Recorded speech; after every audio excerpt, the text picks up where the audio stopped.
nakita nga namin yung yung opportunity. Pero hindi namin alam na kailangan pa nang gamitin mo rin yung product nga naman bago. And hindi ko na-realize na kailangan din ng katawan namin yung proper nutrition. Kasi that time po, nung overweight ako, 145.6 pounds ako, tapos 36.5 yung aking waistline, meron na po akong problema, may health problem na po ako, may hyperacidity and arthritis. So hindi na po ako makalakad. So but because of the good nutrition, so nakita ko, nag-share sila, ginamit yung product, nag-improve, ginawa ko po yun. So nag-sign up kami and then ginamit yung product. So, in 3 months po, nag-lose ako ng 31 pounds and 6 inches sa aking waistline. So, yung husband ko rin, after 3 months, nag-lose ng 25 pounds and then 5 inches sa kanyang waistline. Okay? So, ngayon pang level ko is supervisor. So, nag-line qualification kami ng downline ko for 1 month. 1 month qualification lang po yung ginawa namin. So, I'm a newly supervisor. Na-qualify lang po nitong September. Wow! Okay. So, marami tayong natutunan kay Ozzy, di ba? So, na-encourage tayong lahat na magtayo ng nutrition club. So, ngayon yung topic ko, application na. Paano nang dapat gawin? Okay? Matanong ko muna, sino po dito yung mga nakapasok na ng nutrition club? Mga naging members? Wow! Ayan. So, marami na. So, may idea na kayo. Yung sinasabing 10 talking points, di ba? Yung mga dinidiscuss po. So, ito po yung isang sample ng nutrition club. Next. Okay, so ulitin lang po natin. So, nutrition club nga, where friends of good nutrition meet every day. So, what is it? Nutrition clubs are social gatherings bringing people together with a focus on good nutrition. So, walang ibang pinag-uusapan lahat. Ang common language is nutrition. Okay? So, not retail stores, nor outlets, nor are they restaurants. Next. You will lose money selling single serve and getting daily memberships. You will make money by getting 10 days plus 1 membership, selling full retail, and converting club members to distributors. So usually, pag na-invite po kayo sa nutrition club, di ba, ina-encourage po kayo na mag-member for 10 days plus 1 kasi mas makakatipid. May free na kayong 1 day compared sa magde-daily kayo. Usually kasi pag nag-daily, pupunta ngayon, di ba, 135, pupunta ngayon, bukas, hindi. Bukas pupunta. So, hindi na ma-maximize yung result. Unlike for, pag nagbayad ka ng membership for 10 days, may encourage talagang pumunta yung member. Okay, so you will get rich by duplication, opening of another nutrition club. Next. The club cannot operate in a business that sells food or drinks and cannot operate in the cafeteria or pantry of a business. So kung halimbawa po before may business kayo mga karinderya, sari-sari store, so hindi nyo po siya pwedeng doon nyo rin i-operate yung nutrition club nyo. Dapat po nakahiwalay siya, nakaseparate po. No? So yung may mga pharmacy, may clinic, mga dental clinic, hindi nyo, sa loob din mismo nandun din yung nutrition club. Dapat separate nyo po siyang i-open. Yes.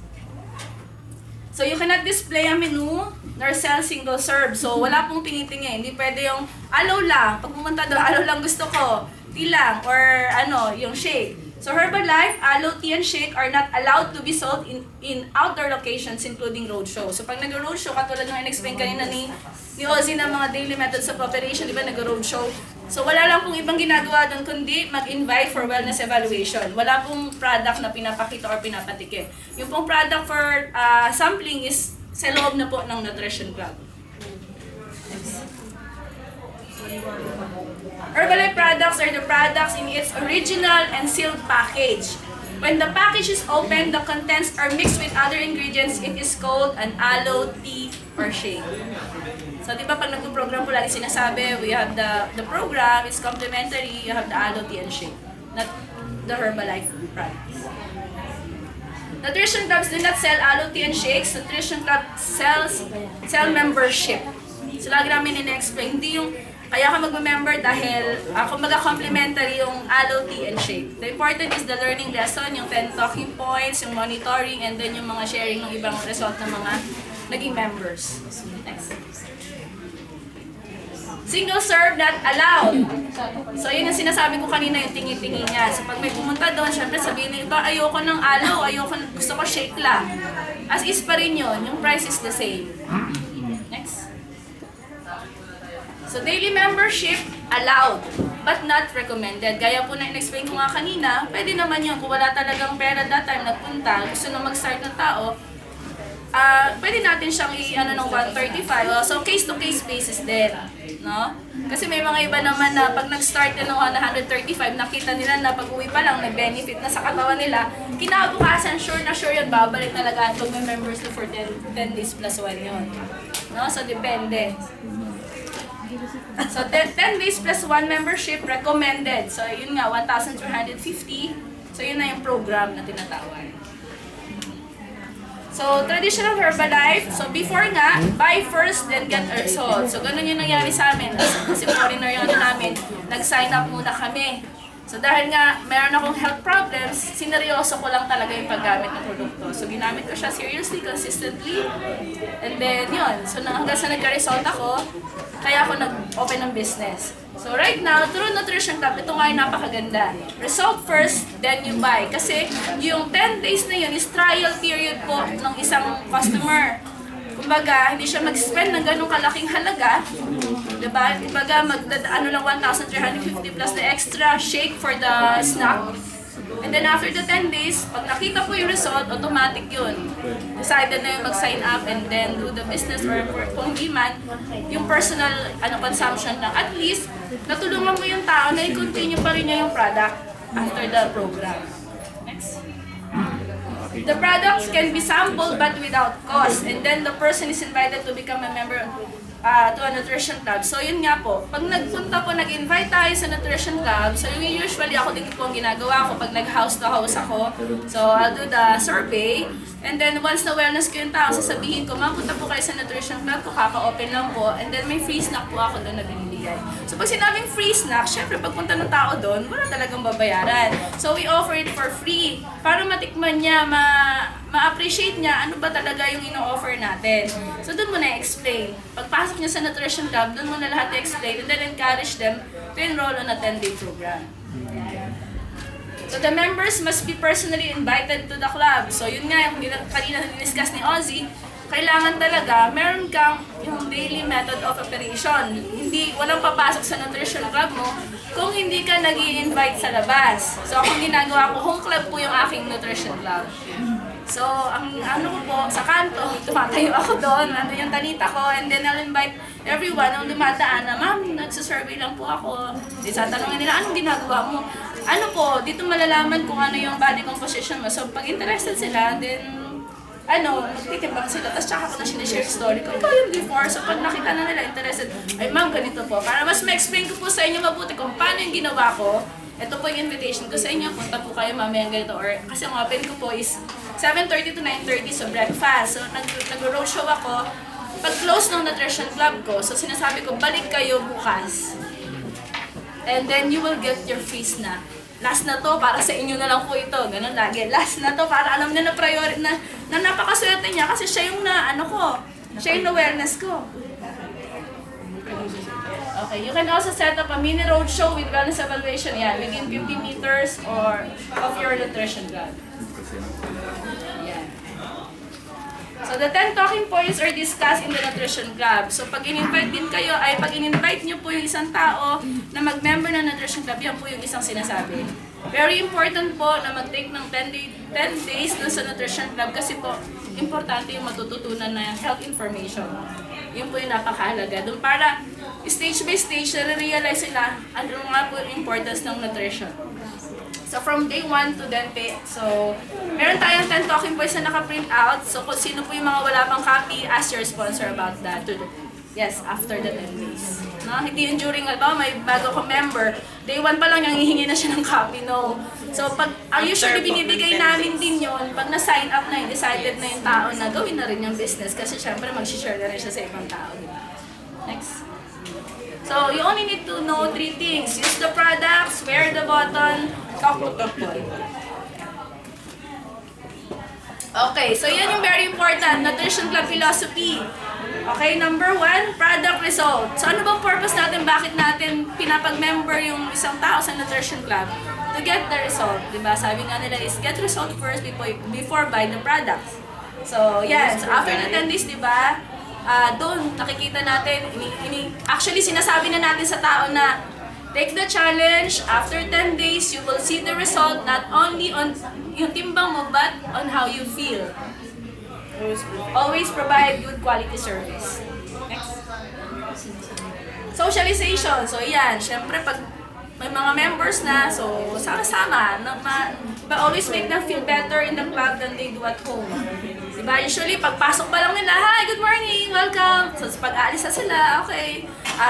Ingat, see you tomorrow. So, kumbaga, diba, andun yung, ano ninyo lagi, nagiging, yung camaraderie ninyong dalawa, mas nagiging maganda. Sense of community, so always introduce members to each other. So, hindi katulad ng mga restaurants. Di ba, pagpasok ninyo, magkataligon, walang pakialaman. Itong table na to, itong table na to, hindi sila magkakilala. Pero sa nutrition club, basta may nakaupo dyan, i-introduce mo yung bagong dating. O, ito nga pala si ano, ganito, ganito. Sige, chikahan na kayong dalawa dyan at ako'y mag-blender na. Ganon. Di ba po? Tapos after paglabas na, sila na yung magkaibigan. Text-text na sila. Tapos minsan nagkikita-kita na yan. And then number 4, recognition. So always celebrate individual results as a group, make everyone feel like a winner. So dapat nire-recognize, di ba? Kaya may bell po sa Nutrition Club, di ba? Usually pag narinig na natin yung tunog ng bell, we clap. Kasi nire-recognize natin yung result ng tao. Kahit 1 pound lang yan, ilang, kumbaga hindi ganun kalaki. Basta may result, palakpak. Mas magugulat na siya. Siyempre, sobrang proud siya, pinapalakpakan. Correct. Okay. Sorry. So ito, makikita natin sa map, maraming nutrition club, di ba? So dito sa Philippines, meron na tayong 500, hindi pa updated. Pero dito, we have almost 500 nutrition clubs. Target natin, kaya kayo nandito para mag-open natin kayo ng nutrition club. Para ma-share. At the end of 2013 is 1,000 nutrition clubs. Okay, ito. Naku, kaya lang, ano nyo na lang. So, nutrition club requirements. So, syempre pag nag-open ng nutrition club, hindi lang basta-basta mag-open ng nutrition club. Ha? So, number 1, kailangan po may nutrition club training certificate. So, ito po, kung interested talaga kayo, ask your sponsor about the schedule. Free lang po ito. Usually sa taas po ginaganap yung training. Excuse me po, paano pag-sponsor ko wala dito? Sa ibang bansa siya. No problem. Sa ibang bansa. Ask the office po, the office. Okay. Apo. Kanina dito may schedule po. 9 o'clock. Apo. Depende po. May Friday, may Saturday. Kanina may schedule eh. Apo, yung calendar natin, di ba tita pag bumibili ng product, may binibigay po yung half yung calendar. Meron po doon may mga calendar for 3 months na yun. So letter of recommendation from Nutrition Club Owner where you had your internship. So may internship po. Number 3, Nutrition Club registration form. Number 4, photos of your Nutrition Club. Number 5 is sketch of location of your Nutrition Club. Number 6, copies of relevant government and community permits. Nutrition Club requirements, ayan yung sinasabi po, kailangan po may 1 to 3 months internship in an accredited Nutrition Club. Must attend Nutrition Club training and meetings. Yan, so ito po yung mga mga samples sa mga nutrition clubs. So Mexico, USA, Lesotho, Portugal, Italy, Russia, India, Panama, Venezuela, Central Club yun. Colombia, Ecuador, Peru. Yan. So ito po, wala pong hindi importante yung location. Kasi ang purpose mo is makatulong po sa kapwa mo, di ba? So siya po, isang kubo lang. Fresh Pero, milk. di ba? Pero yung ginagamit niya fresh milk. So siya, na inaalagaan niya, di ba? Parang walang kapitbahay, di ba? Pero meron Tahiti, yan, sa tabi members. ng beach. Kahit saan na lang. Anong tawag dyan? Kubo-kubo. China. Japan. Japan. Indonesia. Malaysia. Ako, napakarami na po talaga. Teka lang. Ayaw lang. Ayun na. Vietnam. Thailand, Hong Kong, Korea, Taiwan. Ayan. So, meron po tayong dalawang klase ng nutrition club. Pag nag-open po tayo. So, yung home club po, para sa, pwede po siya yung mga distributor, senior consultant, basta kahit hindi pa po supervisor, distributor ka pa lang, okay lang po. Ako nag-open po ako ng nutrition club. January po ako nag-sign up, April pa lang po. Tinodo ko na talaga. Inano ko yung aking supervisor, mag-internship na ako, gusto ko na mag-open ng nutrition club. So after April, nag-open ako home club kasi hindi pa po ako supervisor. No? So, what is home club? Siyempre bahay, your own home. A rented residential unit located in a commercial area or main road is considered a home club. Ayan, so yung mga sample. Ako pong ginawa ko yung sala namin yun yung ginawa kong nutrition club. Nawalan kami ng sala. O diba, may garden. Pero hindi yan sa akin. So, syempre may pros po pag nag-open. So, easy to open. No major capital requirement. Kasi mga ginamit ko doon, yung lamesa din namin, nilagay ko doon, yung mga upuan, monoblock, yung blender, kasi nag-start pa lang kami sa program, bumili na kami ng blender, Tanita, dahil gusto nga na yung business, bumili kami ng Tanita. So, yun lang po, mga baso. So, work from home, your neighbors know you.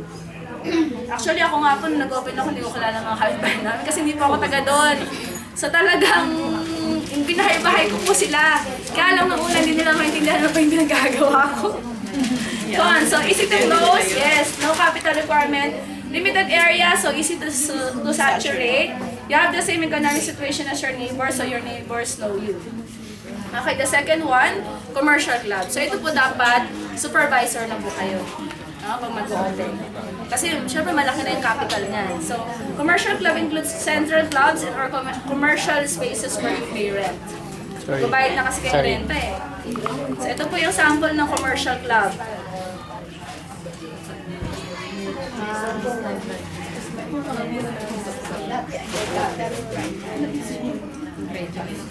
So, may mga activities din po sa commercial, sa lahat ng club. May bingo, yun nga, yung mga food bar. So, ano po yung pros? Privacy. High foot traffic, you will not saturate. Tapos, A to Z market. So, lahat ng tao na pwede ma-invite mo, nandyan. So, cons, major capital required. Siyempre, malaki kasi usually nagbibigay ng down, di ba? Pag down, tapos advance deposit. Tapos, major commitment required. Pag sinabi mong 7:30 ang open mo, siyempre, dapat 7:30 nandun ka na. 7 pa. Nandun ka lang pala 7. Kasi bibili ka pa ng yelo, ng banana, mag-aayos ka pa. Hindi ka tulad ko sa home club ko. Diba? Andun lang kaya hakmang lang ako ng konti. Gigising ka lang. Gigising lang. So, paperwork, permits, and administrative skills. So, marami ng mga requirement na tawag dito, business permit.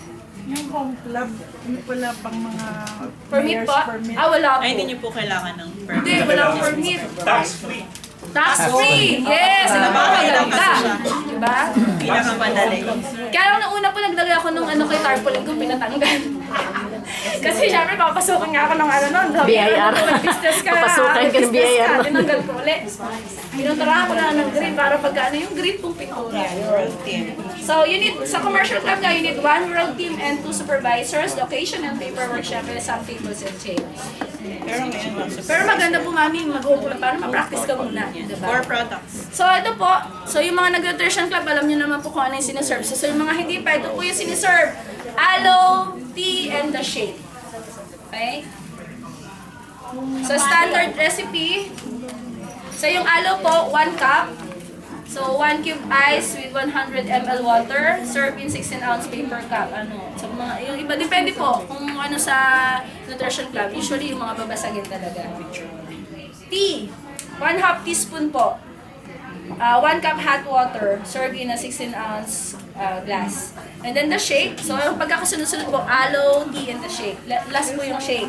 So, 2 tablespoon ng shake. 2 tablespoon din po ng rolled oats, 1/2 na lakatan, and then yung water, then i-blend, additional, lalagyan nyo po ng ice, and then serve din again in 16-ounce glass. Okay, so Nutrition Club, children who will consume Formula 1 shake only will be using sachet. So, halimbawa, may kasamang bata, escort ng mami. So, pwede nyo po siyang timplahan, yung sachet lang po siya, pero isosold nyo siya at retail price. Magkano po yung price niya? So, if all 3 Nutrition Club core products, a child will be charged membership fee. So, alam mo, yung bata kinonsume lahat, syempre, aloe tea shake, membership na yon, no? 150. Ganun pa rin. So, you need to issue an order form. So, ngayon po kasi nung nanggaling kami sa Cagayan de Oro, syempre may natutunan na kami order slip.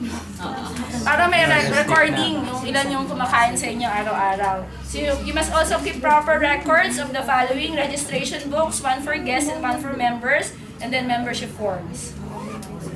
So how many po? Invite 10 people to become club members daily. Pero wag kayong ma-stress ha. Syempre ano lang, yun yung target.